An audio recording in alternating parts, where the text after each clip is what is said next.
Hello dear student, मैं मनोज शर्मा आपके अपने YouTube channel maths planet institute पर आपका हार्दिक स्वागत करता हूं। आज जो अपना 23 को जो एग्ज़ाम अपना मैथ्स का है, मैट्रिक्स वाली बुक का है। ठीक है, तो मैट्रिक्स वाली बुक का आपका मैट्रिक्स का एग्ज़ाम है। मैट्रिक्स वाली बुक का एग्ज़ाम है 23 तारीख को, मैट्रिक्स का। तो उसके लिए मैं आपको कुछ इंपॉर्टेंट क्वेश्चन बता रहा हूँ आज के लेक्चर में। ठीक है, उन टॉपिकों को आप कर लेना अच्छे से और उनसे आपको बहुत ज़्यादा हेल्प मिल जाएगी। तो अपन यदि फर्स्ट टॉपिक की बात करें, 23 तारीख को मैट्रिक्स की बुक का है आपका पेपर। तो सबसे पहला टॉपिक यदि अपन बात करें ना, तो सबसे पहला टॉपिक आपको ये है, एक तो देकार्ते का चिन्ह नियम। इसका थ्योरी आप आराम से पढ़ लेना, इसकी डेफिनेशन पढ़ लेना। ये छोटे वाले एग्जाम में आपके छोटे वाले जो क्वेश्चन आते हैं उसमें आपका पूछा जाएगा देकार्ते का चिन्ह नियम। मैं सारे छोटे बड़े और सारे क्वेश्चन में आपको एक लेक्चर में तो नहीं बता पाऊंगा, 2 लेक्चर में आपको मैं बता दूंगा। बड़े लेक्चर होंगे नहीं आपकी। एक देकार्ते का चिन्ह नियम, दूसरा एक कार्डन विधि और फेरारी मेथड। इन दोनों मेथड को अच्छे से देख लेना, कार्डन मेथड और दूसरा आपका फेरारी मेथड। ये आपको देख लेना है।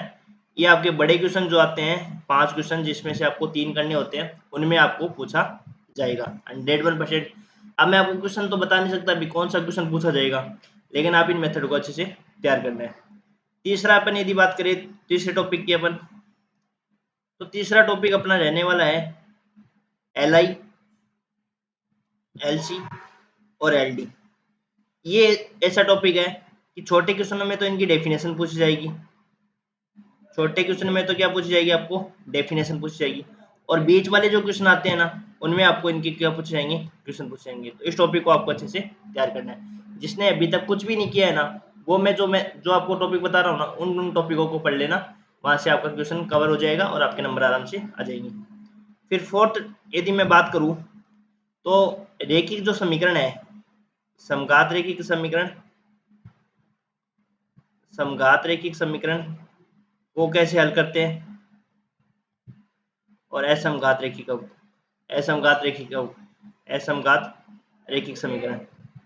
ठीक है, उन दोनों समीकरणों को जो हल करते हैं अपन, एक जो यूनिट बनी हुई है इसकी, होमोजीनियस लीनियर इक्वेशन और नॉन होमोजीनियस लीनियर इक्वेशन, ये आप आराम से देख लेना। इनसे आपके क्वेश्चन एग्जाम में पूछे जाने वाले हैं और ये बड़ा क्वेश्चन आपका बनेगा, तो इसको आप आराम से करना। इसमें आपको एक्लन फॉर्म निकाल के आपका इसका रैंक वगैरह निकाल के उस मेथड से भी आप कर सकते हो। ठीक है, तो ये आपको करना है, मोस्ट इंपॉर्टेंट क्वेश्चन है। फिर इसके बाद में यदि अपन अगले अगले वाले टॉपिक की बात करें, तो केली हैमिल्टन प्रमेय, केली हैमिल्टन प्रमेय। इस प्रमेय का आपको छोटे वाले क्वेश्चन में तो स्टेटमेंट पूछा जाएगा कि केली हैमिल्टन प्रमेय का स्टेटमेंट क्या होता है। इससे 2 चीजें पूछ सकती है, एक तो आपको कथन पूछ सकते हैं इसका, और एक दूसरा आपको क्या पूछ सकते हैं, इसका प्रूफ पूछ सकते हैं। तो कथन है वो छोटे वाले क्वेश्चनों में पूछा जाएगा और प्रूफ है वो आपके बड़े वाले क्वेश्चनों में पूछा जाएगा। ठीक है, तो इस टॉपिक को आपको करना है केली हैमिल्टन प्रमेय कि प्रत्येक वर्ग मैट्रिक्स और स्वयं के अभिलाक्षिक समीकरण को क्या करता है, संतुष्ट करता है। एक तो ये हो गया आपके पास। ठीक है, समघात रेखिक जो समीकरण निकाय है उनको हल कैसे करते हैं, उनका हल कैसे निकालते हैं, वो आप ये देखना। ये जो क्वेश्चन आएगा वो आपके लॉन्ग में आएगा। ठीक है, ये जो थ्योरम का स्टेटमेंट प्रूफ पूछेंगे वो आपका लॉन्ग में पूछा जाएगा। यहाँ से क्वेश्चन आपका लॉन्ग पूछा जाएगा। तो अपने जो 5 क्वेश्चन लॉन्ग के आते हैं ना, उनमें से आपको 3 क्वेश्चन कवर करने हैं। ठीक है, केली हैमिल्टन एक होता है, केली हैमिल्टन प्रमेय में ही आपका एक क्वेश्चन आता है, आपका कौन सा वाला, कि आइगन वैल्यू और आइगन वेक्टर निकालना, आइगन वैल्यू और आइगन वेक्टर फाइंड करना।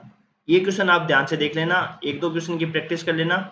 ये क्वेश्चन एग्जाम में पूछा हुआ है और ये क्वेश्चन भी आपके क्या पूछा जाएगा, लॉन्ग में पूछा जाएगा।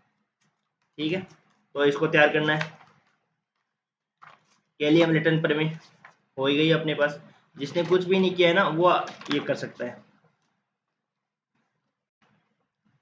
और अपन बात करें स्टार्टिंग से, यदि अपन बात करें तो क्या क्या पूछ सकता है एग्जामिनर, उसकी अपन बात करते हैं। तो और जैसे पहले चैप्टर में तो आपकी कुछ डेफिनेशंस है वो आपको पूछी जाएगी, तो डेफिनेशन तो आप सबकी करना ही करना है आपको। डेफिनेशन में आपको मैं नहीं बताऊंगा कि कौन सी डेफिनेशन आप याद करोगे, कौन सी छोड़ोगे, छोड़ना किसी को ही नहीं है। डेफिनेशन बहुत क्वेश्चन आपके डेफिनेशन से बने जाएंगे। डेफिनेशन में यदि अपन बात करें ना, तो मैं मोटी मोटी डेफिनेशन लिख लेता हूँ कि कौन कौन सी डेफिनेशन तो आपको तैयार करनी है।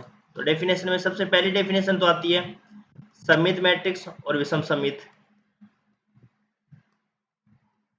समित और विषम समित, ठीक है।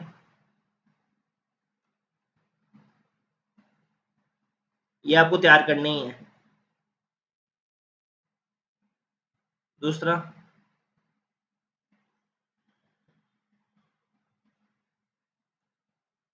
हर्मिशियन और विषम हर्मिशियन,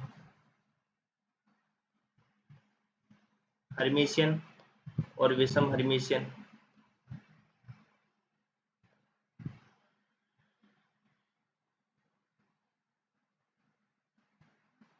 हर्मिशियन और विषम हर्मिशियन, ठीक है। तीसरा अपन यदि बात करें रैंक की डेफिनेशन, ये तो ध्यान से तैयार कर लेना, रैंक की डेफिनेशन आपको पूछी जाएगी, रैंक की डेफिनेशन, ठीक है। फोर्थ नंबर पे यदि अपन बात करें रैंक की डेफिनेशन है, काफी इंपॉर्टेंट है, पूछी हुई एग्जाम में। रैंक की डेफिनेशन को आपको याद करना है कि रैंक की डेफिनेशन क्या होती है कि किसी मैट्रिक्स की रैंक वो आर कब कहलाती है, जब आर को टी का, तो आर को टी के तो कम से कम एक सारणिक क्या होना चाहिए, कम से कम एक उप सारणिक क्या होना चाहिए, नॉन जीरो होना चाहिए, और आर प्लस वन कोटि के जितने भी उप सारणिक होते हैं वो सारे क्या होने चाहिए, आपके जीरो होने चाहिए, ठीक है। और फिर उसके बाद में आपको डेफिनेशन में L I L C L D ये टॉपिक भी, इसकी भी डेफिनेशन पूछी जा सकती है। और उसके बाद में ऑर्थोगोनल मैट्रिक्स, यूनिटरी मैट्रिक्स, इनकी डेफिनेशन भी पूछी जा सकती है।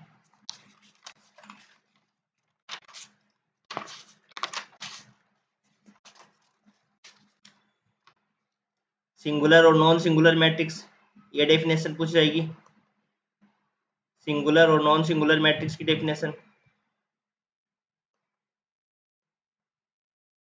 डेफिनेशन आपको छोड़नी नहीं है, डेफिनेशन पूछी जाती है तो आपको तैयार करनी है, ठीक है। और क्या पूछा जाएगा आपको, मैट्रिक्स की जाति की डेफिनेशन हो गई।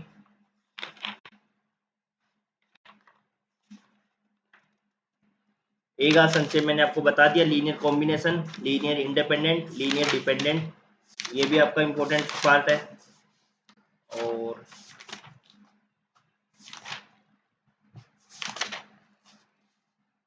एक जो एकलन फॉर्म होती है, एकलन फॉर्म देखना, क्योंकि एकलन फॉर्म है वो काफी इंपॉर्टेंट है, एकलन फॉर्म।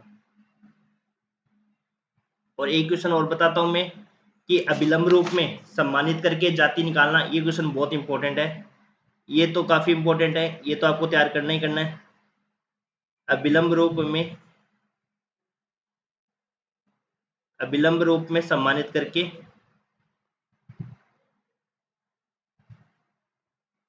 सम्मानित कर मैट्रिक्स की जाति निकालनी, ये देख लेना थोड़ा ध्यान से। और मैट्रिक्स की जाति आपको जाति निकालने का आपको दो तीन तरीके हैं, आप एकलन फॉर्म से निकाल के आ सकते हो। यदि आपको ये पूछे ना कि भाई मैट्रिक्स की जाति निकालनी है, तो मैट्रिक्स की जाति निकालनी है और जब आपको कोई मेथड नहीं दे रखा हो कि इस मेथड से निकालना है, तब आपको जाति निकालने के लिए मैट्रिक्स की जो रैंक ऑफ मैट्रिक्स है वो निकालनी कैसे, आपको एकलन फॉर्म से। किस फॉर्म से, एकलन फॉर्म से, एकलन फॉर्म से। अभी मैं आपको इनके क्वेश्चन तो मैं बता नहीं सकता कि भाई कौन से क्वेश्चन पूछा जाएगा, लेकिन मैंने आपको ऊपर मोटा मोटा बता दिया, तो इन टॉपिकों को आप तैयार करके जाते हो ना, तो इसमें से आराम से आपके क्वेश्चन फंसेंगे। और यही टॉपिक देख लेना, सारे टॉपिक आपको यही मिलेंगे, आपको L I L D C, L I L D L C परिभाषा पूछ लेंगे, या इसका न्यूमेरिकल क्वेश्चन पूछ सकते हैं, रैंक की डेफिनेशन पूछ जाती है, एकलन फॉर्म का क्वेश्चन पूछ सकते हैं, सिंगुलर नॉन सिंगुलर मैट्रिक्स की डेफिनेशन पूछी जा सकती है, और आइगन वैल्यू आइगन वेक्टर की डेफिनेशन पूछ जा सकती है, और आइगन वैल्यू आइगन वेक्टर की डेफिनेशन भी आती है एग्जाम में। और एक और बताता हूँ मैं कुछ definition eigen value eigen vector में, आपने देखा होगा तो अभिलाक्षणिक बहुपद या अभिलाक्षणिक समीकरण की परिभाषा पूछी हुई है, तो इनकी परिभाषा है, छोटी छोटी परिभाषा है, इनकी याद कर लेना। अभिलाक्षणिक बहुपद है, अभिलाक्षणिक समीकरण है, अभिलाक्षणिक समीकरण की, और एक आइगन वैल्यू आइगन वेक्टर की डेफिनेशन भी पूछी जाती है, ये तो काफी इंपॉर्टेंट है, आइगन वेक्टर की डेफिनेशन। की डेफिनेशन। ठीक है, और एक बार तो मैंने आपको ऊपर मोटा मोटा आपको बता दिया है, और अगले लेक्चर में मेरे को जरूरत पड़ी कुछ क्वेश्चन इंपॉर्टेंट बताने की, तो और मैं आपको बता दूंगा। डेकार्टे का चिन्ह नियम, ये छोटे वाले क्वेश्चनों में पूछा जाएगा। कार्डन विधि, फेरारी मेथड, ये बड़े क्वेश्चनों में। LILD की डेफिनेशन और बीच वाले क्वेश्चन में इनका क्वेश्चन पूछा जाएगा। समघात रेखिक समीकरण, इनको हल करने के जो मैंने आपको मेथड बताए वो आपको तैयार करना है। कैली हैमिल्टन प्रमेय का स्टेटमेंट पूछा जाएगा, और बड़ा क्वेश्चन पूछेंगे तो आपको प्रूफ पूछ सकते हैं। आइगन वैल्यू और आइगन वेक्टर का यदि पूछे जाए तो बड़ा क्वेश्चन आपको पूछ सकता है। इनकी डेफिनेशन भी पूछ सकते हैं, आइगन वैल्यू और आइगन वेक्टर की डेफिनेशन भी पूछ सकते हैं। कैसे? Ax equal to lambda x, Ax equal to lambda x, यहाँ पे ए तो आपकी मैट्रिक्स होती है, एक्स आपका आइगन वेक्टर होता है, और लैम्डा क्या होता है आपका आइगन वैल्यू, और एक्स क्या होता है लैम्डा, एक्स जो होती है वो आइगन वैल्यू के संगत आइगन वेक्टर होता है। ठीक है, ये डेफिनेशन। और सममित विषम सममित, इनकी डेफिनेशन पूछ सकते हैं आपको। सममित विषम सममित, हर्मिशियन विषम हर्मिशियन, ऑर्थोगोनल मैट्रिक्स, लाम्बिक मैट्रिक्स, मैट्रिक्स की रैंक पूछ सकते हैं, singular matrix, non singular matrix, unitary matrix. Orthogonal matrix का एक एग्जांपल है, उस एग्जांपल को अच्छे से तैयार कर लेना, उसका एग्जांपल पूछा जाता है। ऑर्थोगोनल जो मैट्रिक्स है उसका एक एग्जांपल है, और उस एग्जांपल में आपको ये प्रूव करना है कि वो मैट्रिक्स आपकी ऑर्थोगोनल है या नहीं है। लाम्बिक मैट्रिक्स जिसको कहते हैं, ऑर्थोगोनल मैट्रिक्स को अपन हिंदी में क्या कहते हैं? लाम्बिक मैट्रिक्स। तो ये देख लेना, इसका क्वेश्चन एग्जाम में पूछा हुआ है। ठीक है, तो आज के लेक्चर में अपन इतना ही करते हैं, और फिर आगे के लेक्चर में जरूरत पड़ी तो मैं आपको 2-4 क्वेश्चन और इम्पोर्टेंट बता दूंगा। Thank you.